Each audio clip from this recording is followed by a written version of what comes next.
श्री गोपाळ कृष्ण भगवान की जय। लीळा नंबर 103। भट्टोबासांची पोटदुखीची वेताहरण। एके दिवशी भक्तजन मातीकाम करत होते, तेव्हा भट्टोबासांचे पोट दुखायला लागले। तेव्हा भट्टोबास निंबाच्या झाडाखाली जाऊन झोपले। माती काम बंद झाले। सर्वज्ञ बाहेर आले तेव्हा मातीकाम बंद होते।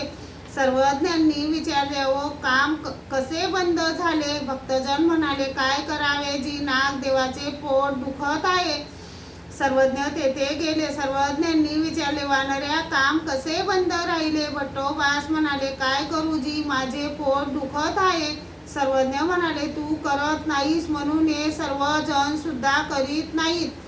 काय करू जी माझे पोट दुखणे बंद करा, मग मी ते काम करीन। सर्वज्ञ म्हणाले, आम्ही तुमचे पोट दुखणे बंद करू तर किती दगड आणाल? भट्टोबास थोडे म्हणायचे, सर्वज्ञ जास्त म्हणायचे, असे 22 दगड आणायचे ठरले। भट्टोबासांनी मान्य करून म्हटले, पण आधी माझे पोट दुखणे बंद करा ना। सर्वज्ञ म्हणाले, तू कामाला सुरुवात कर, म्हणजे दुखायचे बंद होईल।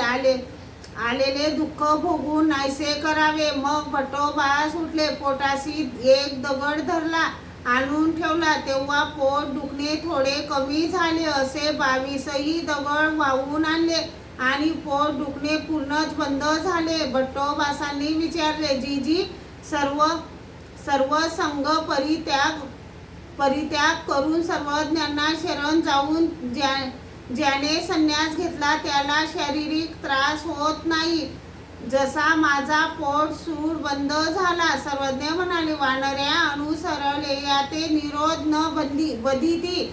मग गुंफेत गेले। श्री गोपाळ कृष्ण भगवान की जय।